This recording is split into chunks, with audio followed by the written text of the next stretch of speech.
EA Interviews, episode 127. Inspiration, transformation, success stories, and the Imperfect Action Round. 7 days a week. Join Mario Ficini for today's Expert Authority Effect interview. Would you like to know how to build a successful company? Do you want to grow in the real estate market? How about build a successful brand? Grow 400% year over year. I am super excited to have author, speaker, trainer, marketing, and mortgage expert Michael Ciarrocco on the show today, and we're going to bring him up right after I thank the sponsor. Winning with Google in 2020? Of course you want to. I'd advise Google search, advertising, and YouTube specialist Rosh Sillers. Download the free Winning with Google in 2020 guide at eainterviews.com/Rosh Tips. Here he is, ladies and gentlemen, Mr. Michael Ciarrocco. Mike, how are you doing today? Great, Mario. I'm glad to be here. So excited to join the podcast here today with you and share my story, man. I can't wait for you to share your story. Let's jump right in. Where did it all start from? I know how you ended up, and it's fantastic, but where did it all start from? Well, I believe everybody's got a story, and I always like to share mine, and I use it in our business a lot too when I'm interviewing employees or even prospects or clients, is asking them about their story. So I always like to share mine after hearing theirs. And, I was very fortunate to have a fire lit in me at a young age. When I was about 11 years old, I lived with my dad. I came from a broken household, like a lot of people probably listening. And, it wasn't always the easiest, but I never knew my parents together. So I lived with my dad about 11 years old for 3 years, going through some psychological and mental abuse. And I'd had enough. And luckily at that age, I was pretty mature to understand something about culture. I didn't really realize the word, but I knew that that was not a good environment to be in. I needed to get out and had to make some sacrifices there because I've obviously taken the chance to hurt my dad. So I basically told my mom, I got to get the heck out of here. I need a better environment. And so court papers were served for custody. And I came home from school one day and my dad said, "Hey, get in your room." And I walked on eggshells in that household as it was already. And I went to the room and I had a feeling what was coming. So he comes in the room, and now my dad, I admired my dad. He was my hero. He has his own masonry business, and he always had a wad of $100 bills in his pocket. And at a young age, it wasn't the paper, the $100 Benjamin that I liked, but I just knew that that's what got us things. It got us vacations. It got us going out to dinner. It just got us things. And my dad always used to flash it. So I always looked up to him for that wad of cash. So I just remember this story. I'm 42 years old now. And so about 30 some years ago, just remember it clear as day. He said, "You want to move back with your mom, huh?"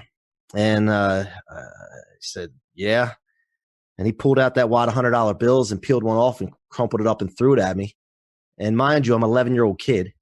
And he said, "Here, you're going to need this when you're living on the streets with your mother one day." So that moment was a turning point in my life. As young as I was, I knew that I couldn't be the only person that that's happened to, that their dad gave up on them, that somebody gave up on them. And I vowed at that moment, I didn't know how I was going to do it, but I was going to help others that go on through that same situation. So ever since that day, in 11 years old, whether it was sports, school, work, whatever it was, relationships, I always strived to help people and try to be the best I could because I wanted to make sure that he didn't win. Now, that might not be the best thing because it's kind of spiteful. But also in the long run, I knew that it was the right road to take because I wanted to be there for others that felt the way I felt, basically crushed at that moment. And, I know a lot of people can relate to that. And a lot of people don't share their stories because either they think that people won't care, they're embarrassed by it. It takes a lot of courage to do that. And that's part of my movement that I'm trying to get going here. The "What Are You Made Of" movement to try to really draw stories out of people and hear what they're made of and how they can inspire others. So that's the start of it, Mario. Well, I'm glad you decided that because there's so many people that they have all the upbringings, they have everything going for them, and I didn't grow up in that environment growing up, but there was always someone I was looking to, like, man, if I just was, had their whatever resources, family, whatever. It was always just like, if I was them, that would be the difference changer. And some of them didn't turn out so well. Right. All the people I really know that ended up the best, it's like the harder the upbringing was, there's this correlation, whether it was spiteful. I mean, you're 11. What, what are you leading an intelligence retreat on, enlightenment? You have, I think it's fine. You ran with it and it worked, and it's part of your story. And it's so cool because you turned the adversity, and I'm sorry to hear about it. I'd never wish that on you or anyone, but it's so cool to hear how you can turn it. Mm-hmm. And what was it like when you became 12, 13, 14 through the teen years without your dad? So, first of all, I never played the victim role with it. I had aunts and uncles, my dad's sisters, people on my mom's side that always like, oh, you poor thing. I can't believe you went through that. And I never took into that. I always pushed that away and told them, nah, man, I'm fine. I'm good. Because I just took that route. And maybe it's because I'm stubborn and just naturally was born with stubbornness, which could be a bad thing sometimes. But going forward, I was very fortunate that my mom married another guy, and his name is George. He passed away, unfortunately, in January of a heart attack. But George, I was very blessed because George came into our lives. He took me and my sister as his own. And I wish a lot of other people would do this. Too many fathers are running from their families. This guy came into our life, took us as his own. I was an 11-year-old kid. And you wouldn't notice any difference between me and my little brother that was his biological son. And he really stepped in and showed me what being a man was all about. And I was very blessed to have him in my life, really. And that probably was a help of maybe keeping on the right track. Because George, my stepdad, said this is his thing. He was always really black and white, really hard on me, which I probably needed at that moment, at that age, which is a real impressionable age at 11, 12, 13.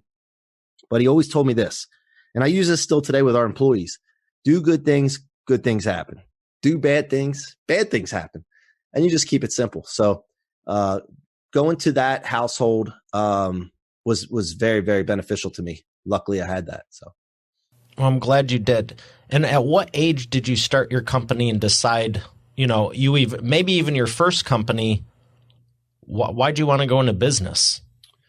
So I started in the real estate business. I started in sales in 1998, but the real estate business, I had a real estate license, and you're on your own pretty much when you get a real estate license. And I did that for a couple of years, was a top producer, and decided to get in the mortgage business as an LO, not my own business, working for someone else. And as I progressed with that, I saw the business owners and I saw what they were doing, and I saw how, where they were lacking, and also the strengths and lessons that they learned. So I try to take all these pieces in, but I'm just a builder at heart. And so when I decided to start our own branch, my partner and I, we decided to go out on our own and start doing this. I started to look at the fact that I wasn't in the mortgage business, that I'm really in the people building business. We just happen to do mortgages. So that's the focus every day I wake up is, now we have 30 employees now in our group of Nations Lending. We really focus every day that we wake up to say, what kind of value can we bring our employees? How can we help them, not just at work, but with their families? How can we teach them about finance and understanding money? Because, you've probably heard this before, but your employees' money problems are your problems. And so we really take pride in that. And that's changed our culture. And we've seen exponential growth in our business once we started really zeroing in, focusing on our employees' lives and building people. So you're treating them more like a team instead of just people that work for you. Without a doubt. Human beings. And, actually our company has a slogan. It's called Home Loans Made Human. And it's not just about the customer experience and making them not a number and not running them through a computer system and just letting it run, but really treating our employees like human beings and being concerned with the people and their families. And, that's a big concern for us. And obviously that carries through to the customer experience. When you're working with the people that are coming to you, who are you really looking for, and how exactly are you helping them? So are you talking about the employees? Your clients. Oh, our clients. Okay. So first and foremost, we have clients come from, we'd like to have 5 lead sources. I always say 5 to survive. But we have a very, very good realtor referral system, and how we prospect with our real estate agents by helping them grow their business first. And then in turn, they end up sending their clients our way because we care about them. So we actually treat the real estate agents that we work with similar to the way we treat our employees. And we really try to work with them and sit down and counsel them on not just business, but, there's times I'm sitting there talking to real estate agents that we work with about their family life and really building the relationship. As a matter of fact, I was listening to one of your podcasts with Steve Gordon recently. He was talking about relationship building, and, running ads and everything doesn't build relationships. And so that really struck me because we really work on the relationships with the real estate agents. We do run ads. We do Facebook marketing. We do a lot of things. And even with the Facebook marketing, we try to develop a connection and build relationships with the people that are watching their videos, for example, on a Facebook ad. And that is what sets us apart from everyone else, because when we do that and we have that connection, not everything always goes as planned in the mortgage business. It could be, we always take 100% responsibility for whatever, but there's things sometimes out of our control. And when you have a great relationship with the realtors that you're working with, the buyers that you're working with, they tend to understand more of what's going on. And so that's where, to me, it all starts is developing great relationships. I would have to agree with this 100% because I remember about 10, 11 years ago, and it was actually the same time of year, I sent the wrong invoice to the wrong company. And, because I give people a little bit of leeway and they give me some, instantly I'm like, oh my gosh. And before I even sent the email saying, I'm so sorry, they're like, don't worry about it. We've done it too. And they already deleted it. And, it's more than just, transactional and everything. And, I do my best to treat my team the same way I want to be treated, and same thing with clients. And when you're talking about the Facebook ads, what would you say about the messaging that goes into it? Because the Facebook ads are just a tool, really. You could put a great billboard up or a bad one. How much thought do you put into the messaging and the experience that people are having while they're going through your funnel, whether they see a Facebook ad or it's in person? Well, first of all, we have several different campaigns that we run, obviously, and we test them to see what's most cost effective. But one of the most powerful ones is ones we do video, and we add value right off the bat. We try to help realtors and the buyers understand the process and share with them information to make them, if the buyers being in a better financial situation or the real estate agents being a more expert on that topic. We try to do that first several times. We'll put out content on that. And then after that, we always, make an offer.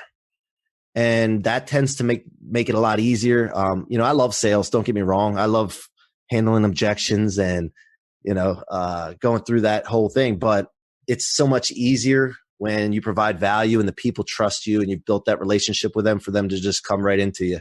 And then they're asking you, how do we do business with you? Sometimes people make things too difficult, and it's really simple, man. It's just, we just have a servant heart and a help first mentality and treat people the way we would want to be treated. I know it sounds simple. And every day when we wake up, we try to be the most valuable husband that we can be, the most valuable employer, employee. And as long as we all do that and we're on the same page with that, it's simple. Business is simple. It's not as difficult as some might make it seem. I'm glad you're saying it because I know I've said it before too. And it's like, you don't need to be worried about every last detail of the shiny object. It's treat people well and over deliver, add value to them. I want to dive back to the 5 lead sources because you're saying a lot of stuff here and I know where you're going with it, but I do want to dive in. What are the 5 lead sources? I know everyone wants to know. Well, we have more than 5, but I say that you have to have 5 to survive. So referral partners, obviously realtors, financial advisors, CPAs, divorce attorneys, believe it or not.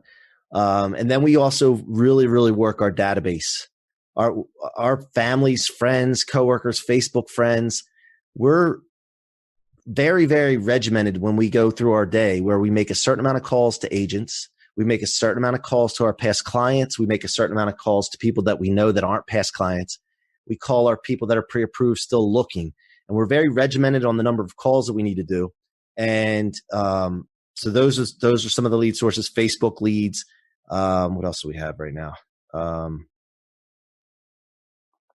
mailers. We mail. We have an email campaign. We have text campaigns. What else? So you're not taking a single channel approach. You're basically turning everything you do in your favor. Yeah. I mean, we want to wring everything we possibly can out, and we want to be everywhere to everyone. I mean, really. And what else I'm hearing is it doesn't sound like you're operating out of Post-its. You actually have a system in a database? Oh yeah, without a doubt, man. We have to. There was times where we didn't. And we turned it on and we were like, oh my gosh, what do we do? How much money and time do we waste? But we don't just look at that part. Obviously, running a business, you have to make money. But we also looked at how many people went to a different company and got a worse experience than they could have had with us. And that's always a focus of ours is the client and the customers. What did they have to go through when we could have made it easier for them? I love giving people a first-class experience, and it was one of the first things I thought of even with this show here. I was like, okay, I'm going to put out the best show I possibly can and video and audio experience and all this for the listeners and viewers. But I was also like, I'm going to have really cool VIP guests on here. What's their experience onboarding to come on the show? I don't, because I do interviews, I do public speaking and everything too. And sometimes it's like, where are we going with this? I said yes. I'm excited to do it. I really am. But maybe if you give me an address or at least a link to join you or something might help a bit. So I'm joking about the Post-its, but there's so many people that don't use a database, and I use one for the show too called Pipedrive. I'll make sure it's in the show notes because I know not everyone's in real estate. But if you're not using one, what would you say? Do you prefer Post-its or do you prefer using a database? What's more profitable? Well, first of all, did you mention Pipedrive? Yes. Okay. Yeah, we actually use Pipedrive. I built it out because it comes blank, as you know. I built it out for the mortgage business, and we use it for our pipeline from the lead coming in all the way to clear to close. And then we also used it for real estate agents prospecting. And we put our real estate agents in there. We categorize them, whether we've done business with them before, whether they know us, whether it's a cold call. And then we go in there, and every time we're making our calls, we're keeping notes in there, because if you're not doing that, you think you memorized everything. And I had a guy say to me the other day, yeah, I don't use my CRM because I'm very good at remembering everything. And what I said to him was, you are not calling enough people then, obviously, because if you can remember everything, you need more prospects. You need to build your funnel as big as possible. And that's how you know if you have a big enough funnel, is that you need a CRM. So we use that for that purpose. And when I make a realtor call a week later, 2 weeks later, and the realtor told me that they couldn't talk at that moment because they were at their son's basketball game, I can ask about that basketball game and say, hey, what was the score? How did it go? And they're going to think I'm the most awesomest person in the world for remembering that, even if I don't know if that awesomeness is a word. Awesomeness. It is now. It is on here. But you remember that. And so if you didn't have a CRM that you're putting those notes in, you're just winging it, then you're just like everyone else. And we don't want to be just like everyone else. No, you definitely don't. And I'm learning something here too. I thought you had something specific to the real estate industry, because I know there's that for the real estate recruiting. Specific industries have some cool stuff, but you built it all out in Pipedrive. Well, that's Pipedrive. That's awesome. We use it for that purpose, but then we also use some other CRMs for different things, like lead management. Like the Facebook leads don't go through the Pipedrive until they become an application. But we have lead management for Facebook. Then we also have the email systems where for email marketing. We have several systems at our company. It's very robust technology that we have. But Pipedrive, you just struck a chord with that, because it's something that I really awesome. believe in. I've never had anyone say that. If it's a specific industry, it's usually something specific. But for email, I know there's like Aweber, Pipedrive for the CRM. I have dozens and dozens of stuff that we use too, internally and externally. And it, like you said, it depends what you're doing. Is it going to do a nurture sequence, or is it just, are they floating around for a little bit first? And, did they apply to anything? It just depends. But it's cool that you're tracking it, because I had a feeling you were and your company was, but I'm just shocked, because I've been running my mouth for over 10 years about email marketing and a CRM. It's like, I want 10,000 followers or leads or clients or whatever. I go, show me what you did this week. And they're like pulling paper and crap out. I'm like, all right, forget everything. Start here, and you need to overhaul the last whatever period of that year is, whether you're 3 months into it or 9 months. You need to go back and fix this now, like yesterday. And I'll never forget one client. I go, you're going to love me, but your employee's going to hate me, because they literally had 30 years of documents. And I'm like, awesome, great record keeping. In boxes out back. Yep. She had to enter all that stuff. I go, okay, so you need like 2 weeks instead of one. But, you know, we're able to grow their profits that year. And it took probably 6 or 8 weeks to get it all in. And they did get help. And I was like, we need to do this sooner than later. I wasn't expecting 30 years, but kudos for you for actually having it. But get that crap off, like actual boxes. Wouldn't you agree that your business, you could increase your business by 25, 30% just being organized? I mean, just that part, you wouldn't have to do anything else. So yeah, that's huge, man. And if you don't have that, I mean, if you're not measuring your stats, like we measure our stats, like I know every day how many credit pulls we have up to the minute. We send reports out. We have leaderboards. I mean, and honestly, back in the day, we didn't have that, but now we have it, and our business is increasing. And just because we know what's going on, and people can see what they did throughout the day, and they can say, hey, I had a good day today. Let's ride that momentum. Or if I had a rough day today, I didn't get what I needed, I really need to bust my butt tomorrow to make up for it. And, that's an increase in business right away, I think. Having a good CRM, staying organized. Easily 20% on the low one, for sure. I agree 100%. I'm going to ask you about the biggest inspiration, the biggest transformational story you've ever heard. But first, I want to ask one last thing about the leaderboards, all the data and all the stuff we're talking about. Did it start with the software, or did it start in your mind and the software helps you visualize it? Well, I think that I think the software, it has to start with a tool, because your mind is the same thing you did before you had the software. So, that's only as good as what you remember at that time. And if you're going through a real stressful time, or if you're having some personal issues at home, that can affect all that. So as far as CRM goes, they're not worth anything if you don't use them. Let's face that, right? But if you have the CRM, or use them wrong, but you have to have that tool in front of you. And by the way, when we're making our phone calls, we have to have that CRM up in front of us. It's not something that you're making phone calls, you keep notes, and then you go back to the CRM and put it in later. That's a worst case scenario. You need to have it pulled up in front of you.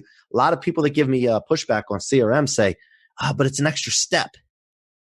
And I'm like, no, you're doing it wrong. No, it saves you about 9 other ones. That's why I like the Pipedrive app. Because I can literally be walking into a meeting or out of one, have an idea, bam, bam, and by the time I open the door, it's in there. Yep, exactly. I love it. What I was getting at was, if I were to take away all the tools and software right now, your mindset is trained for it. You could probably use paper, pencil, and spreadsheets 10 times more effective because you have a process in place. Yes, absolutely. But who wants to? I'm not saying to go back to that, but I've also noticed people that are like, yes, we have a CRM, and it's like, well, show me what you're doing with it. And it's kind of like they took the problem from the paper and just put it online. And it's like, you still have a problem. Well, one of the biggest problems with business, and I'm sure you'll agree with this because you see this, but clarity, lack of clarity. If you don't have clarity, when you're starting from the beginning, when you have your vision for your company, your goals, your targets, if you're not clear on what you're trying to go for, then how are you going to be successful? How can you measure success? So that all leads to the fact of having a clear mind, a clear vision, and being specific of what you're trying to accomplish. And to me, that's what the most important thing in business, really. So what you're saying is set clear intentions for what you want to do. And then it goes all the way down the line, all the way down the sales cycle, everywhere is clarity.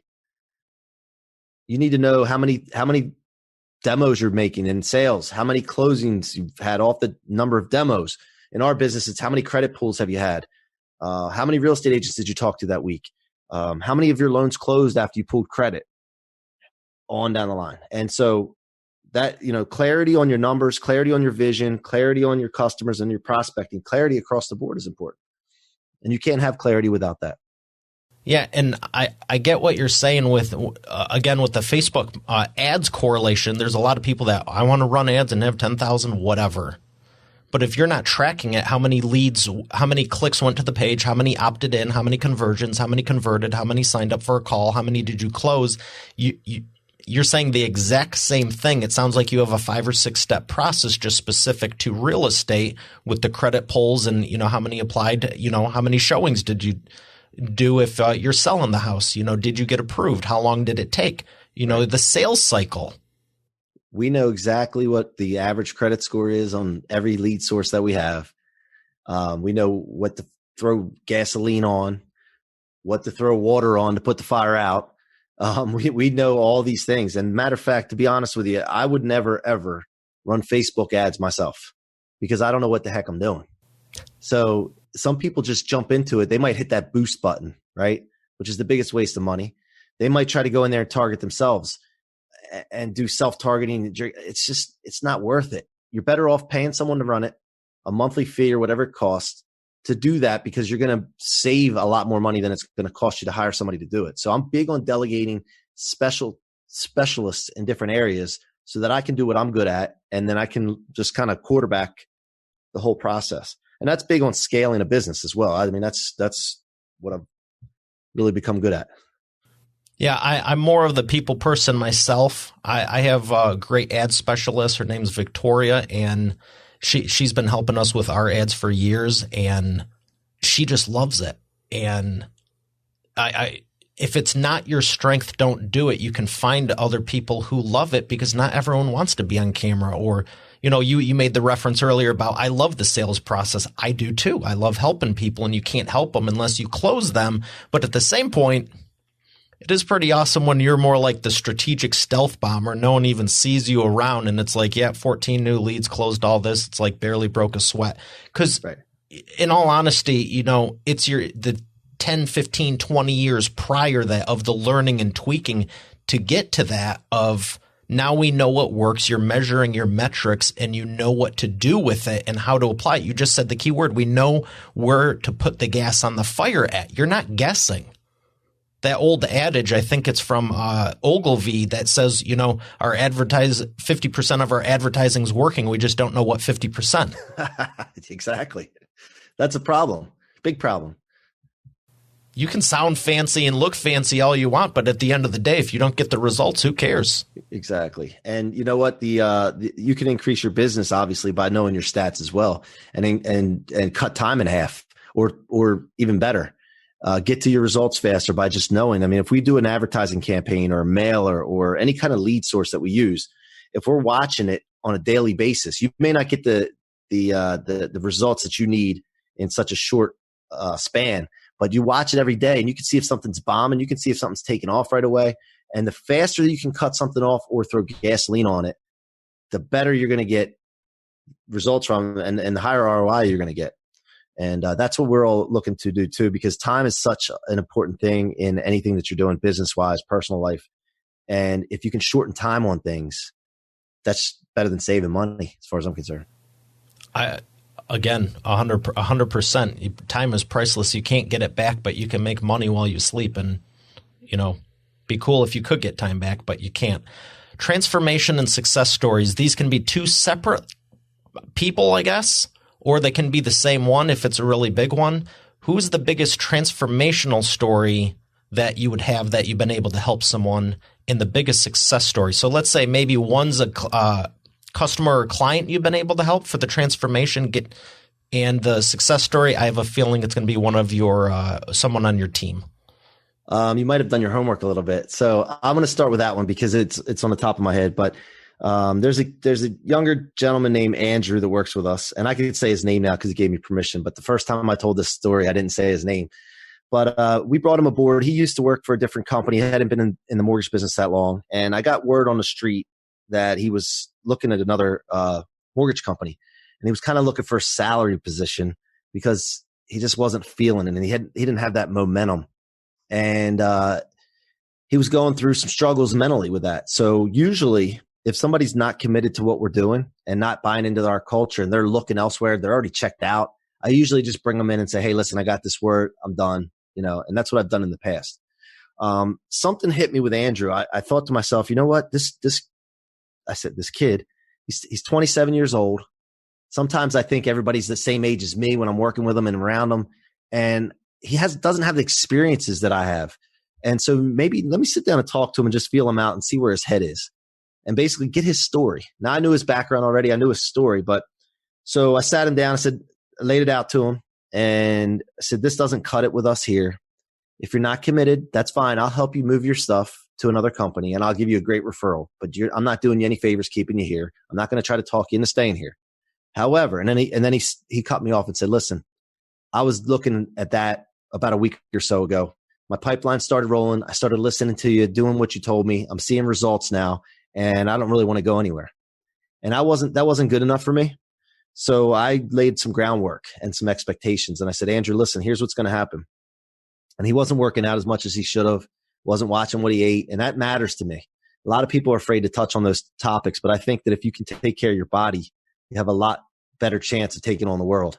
So I told him, I said, listen, I'm going to pay for your gym membership. And I go to the gym quite often. I do the CrossFit stuff, kind of lifting and all that. And I said, you're going to come to the gym with me. I'm going to pay for your gym membership. You're going to show up in the mornings and meet me there. You're going to take control of your diet. And then you're going to come into the office and you're going to do what I'm telling you to do. That's going to work. And if you buy into that, you're going to make more money than you ever thought about making.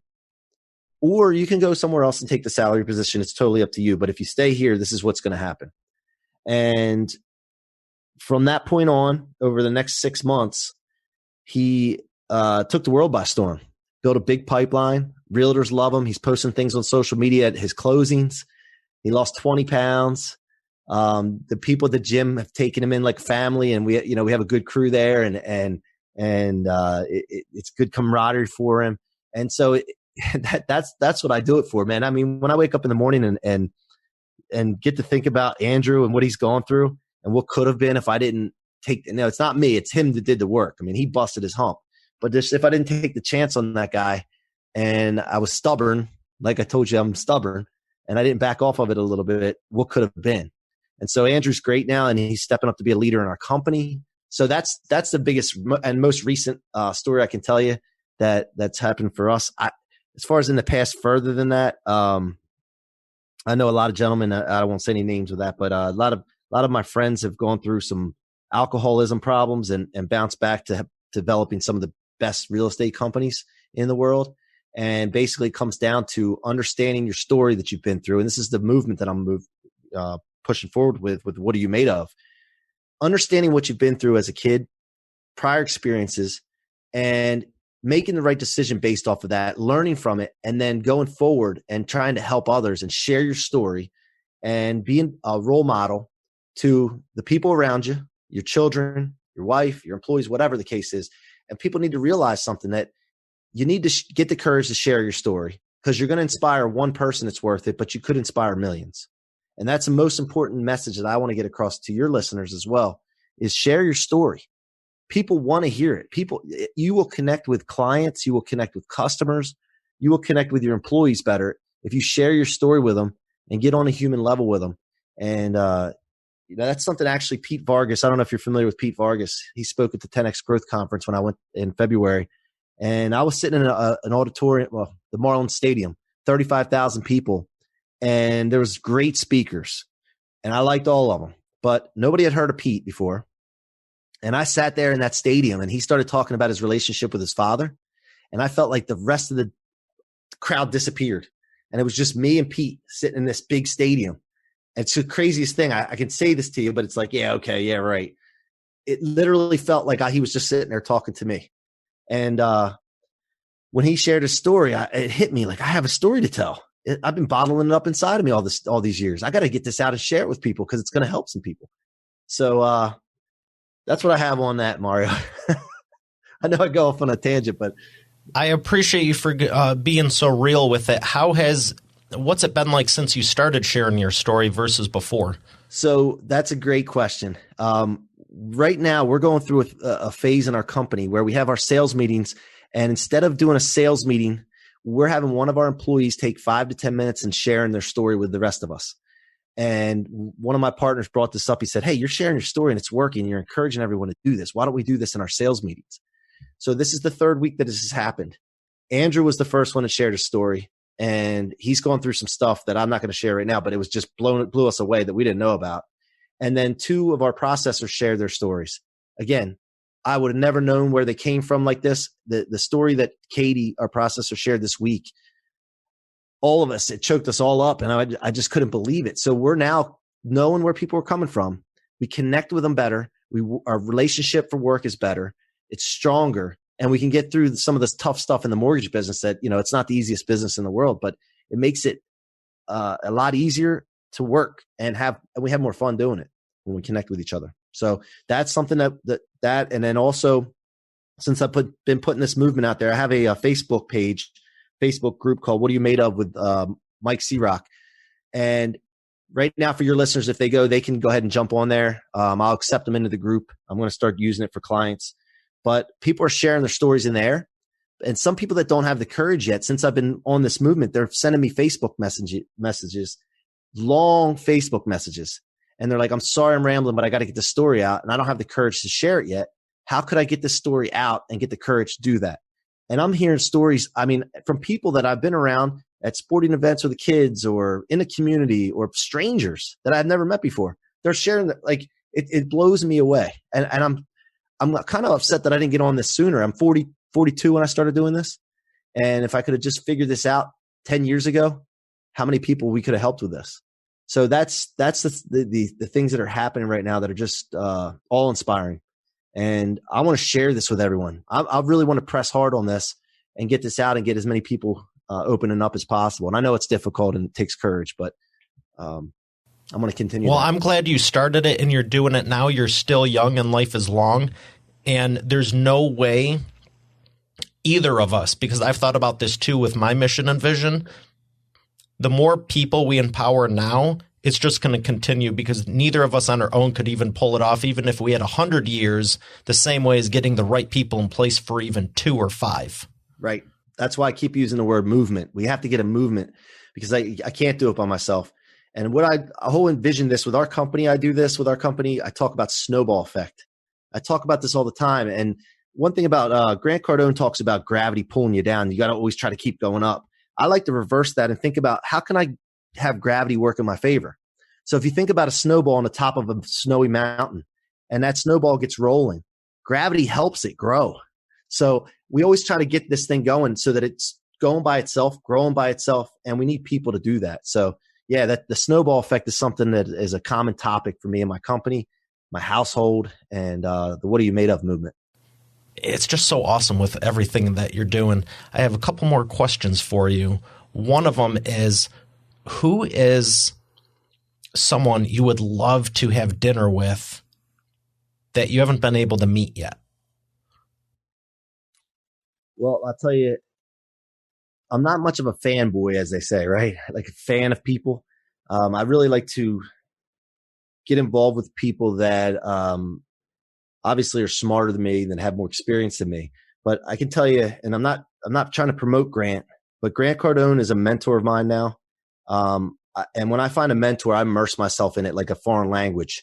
And I just, to the point where my wife says, I think Grant Cardone lives with us. But I really believe that. And I tell my people, find a mentor. It doesn't have to be him, but find a mentor, immerse yourself in them, and learn as much as you can from them. Because if they are where you want to be, or if you think that you could maybe pass them one day. So I would like to sit down with Grant and have dinner with Grant. I'm pretty close with his people. And I would like to sit down with him and just like shoot the crap with him, for lack of a better term. But yeah, and basically the reason is that when I heard Grant talk for the first time, it connected with me. And I listened to several different people, Tony Robbins. I've always been into self-help and investing in myself. But for some reason, man, when he starts talking, and I just maybe it's the father thing or something. I don't know. I connected with him, and he spoke my language, and I was buying what he was selling. Let's put it that way. So, and since we've done that and I've been immersed with it, it's helped 33 employees and all of their families make more money than they've ever, they could imagine. And one more thing I want to add to this.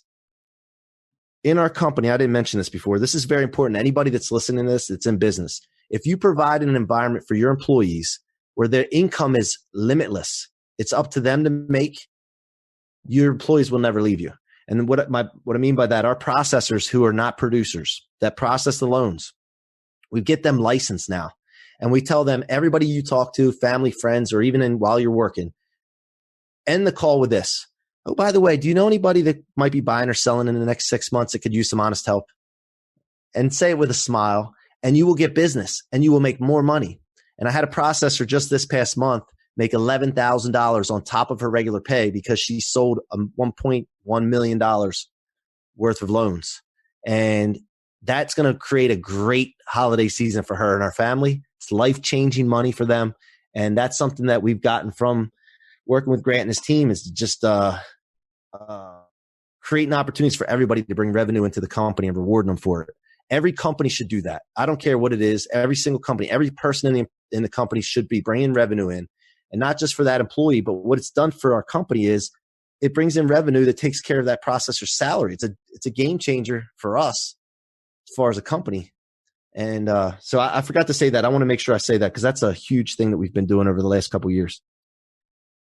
I've interviewed a lot of people, over 100 now, and I've noticed some patterns, and you're nailing it. When you get the whole company involved and invested, it's no longer this hierarchical pyramid, if that's a word, but it's my show, so now it is, hierarchical pyramid of you're doing this for me. It's no, we're working together for this common goal to reach more people. You know, it doesn't matter what the industry is. And I have a feeling Grant does it with his team too, because I remember it was kind of surreal because I had heard good things about him. This is, 2012, but we were both speaking in San Diego at the same event, and he's awesome. He's one of my favorites, and just what he's done since then. He wasn't doing the event back then, but he was doing his training, and it's just astonishing to watch what's possible when you commit to it.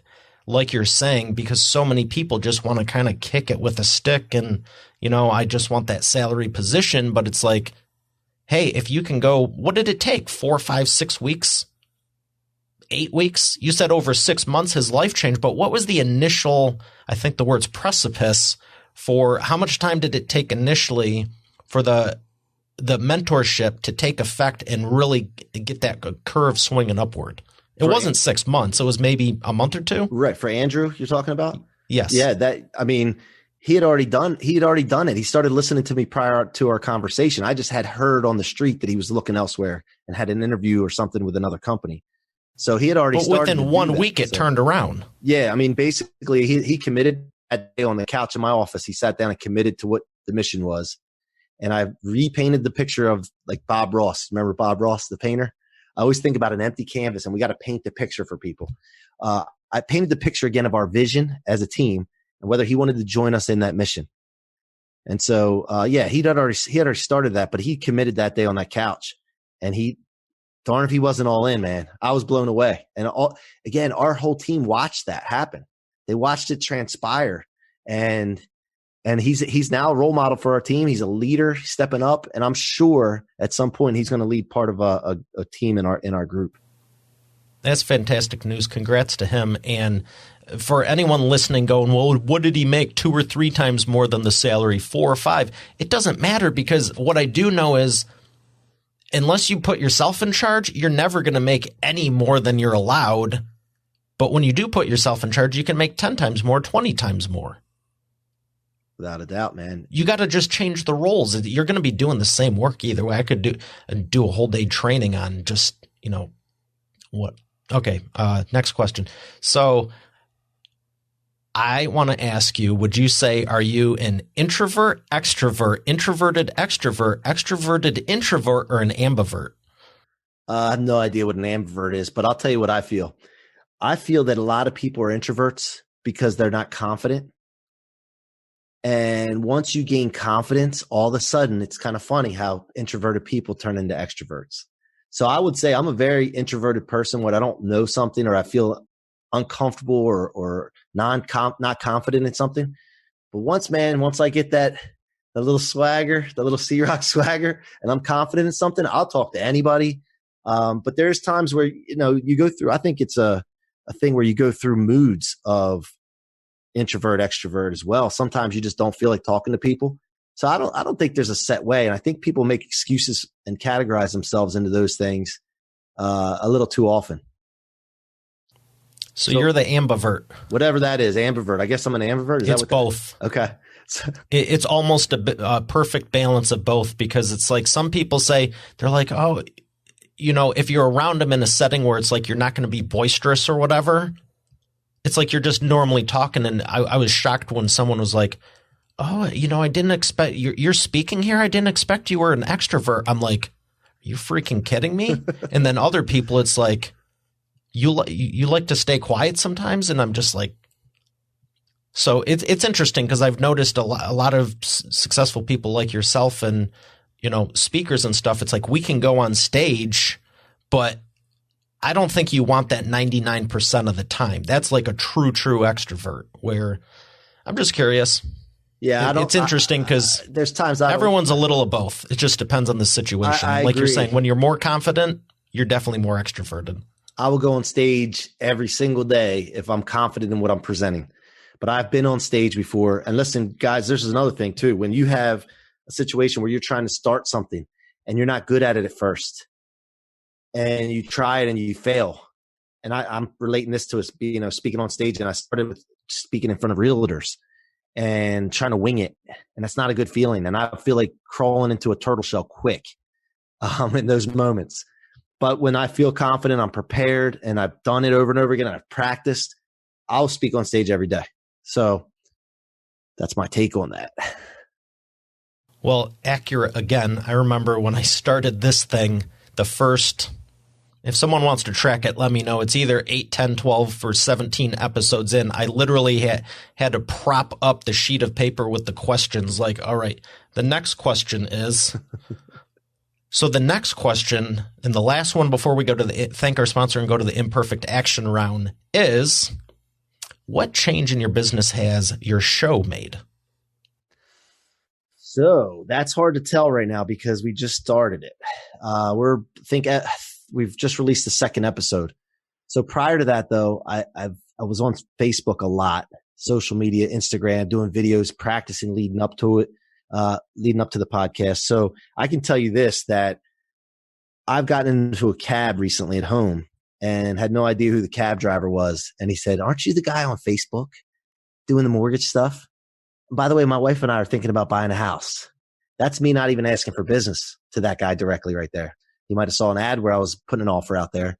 So that's made a difference. And it's provided an example for my people to understand that you got to get out and just out of the hole, get out in public, get people to know you, and produce a feeling where people think you don't sleep.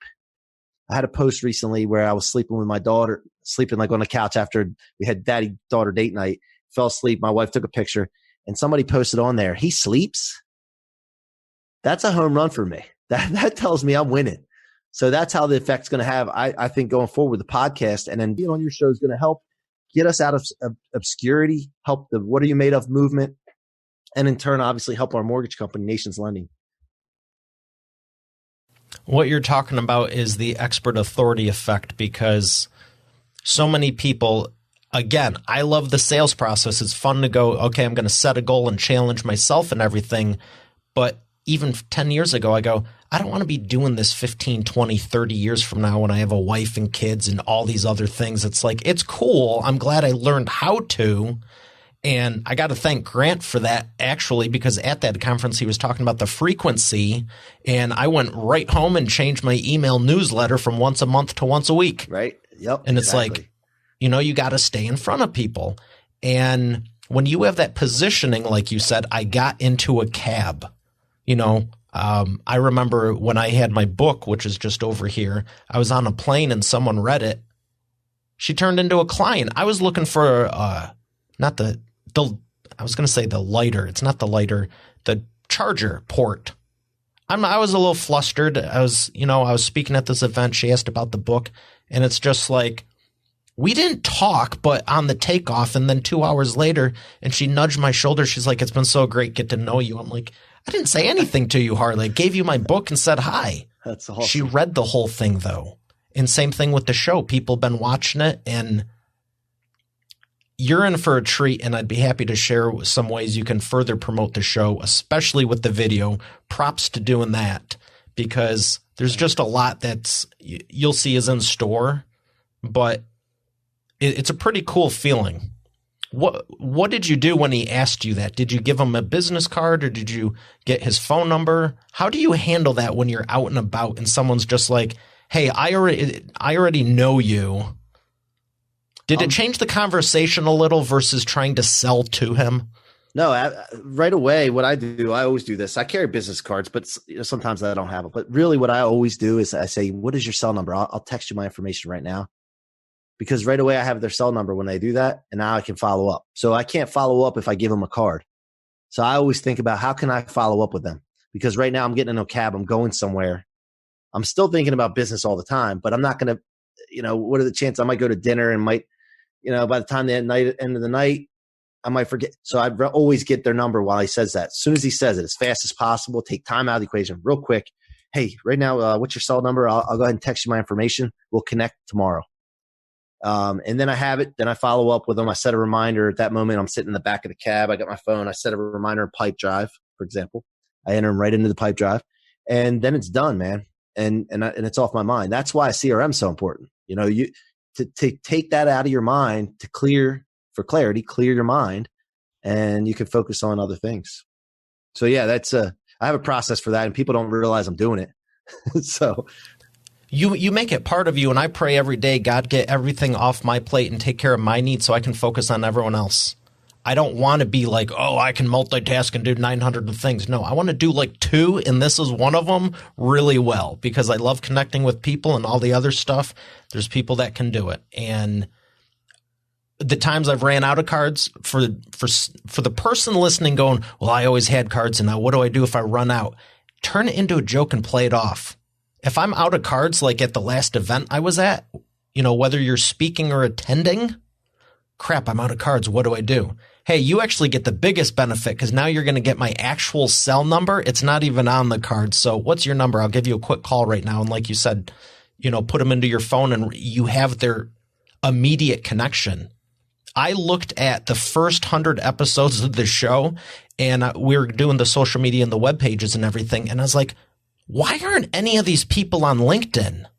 It's all the social stuff. And I thought about it. I go, because they're people I met, and we just jumped to the cell, and we were personal friends and connected, and we'd actually talk, and we actually have a relationship instead of 9,000 just connections.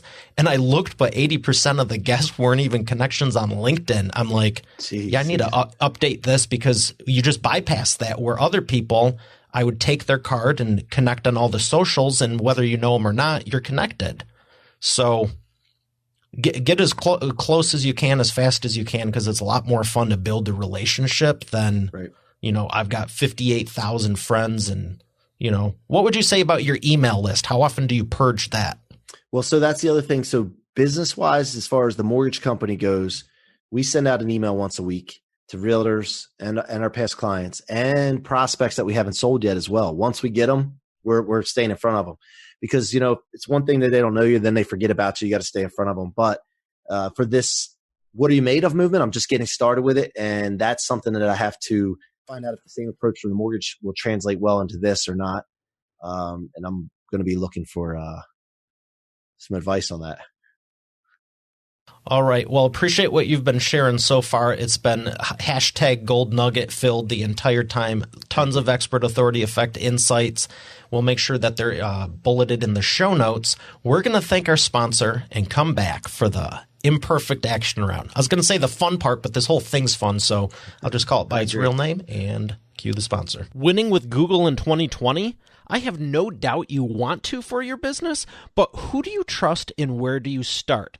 I'd advise Rosh Sillars. Not only was he episode 22's featured VIP guest, but he's also a Google specialist with search, advertising, and YouTube. And I had him put together this free Winning with Google in 2020 guide for you to get started with right now. Go to eainterviews.com/Rosh Tips to get your free download now. Once again, that's eainterviews.com/Rosh Tips. All right, we are back with the imperfect action round. Mike, are you ready to take imperfect action? I'm always ready, man. First question. In your experience, what is the fastest path to the cash? Finding out what people's story is, connecting with them, and then following up. That's the fastest way, I would think.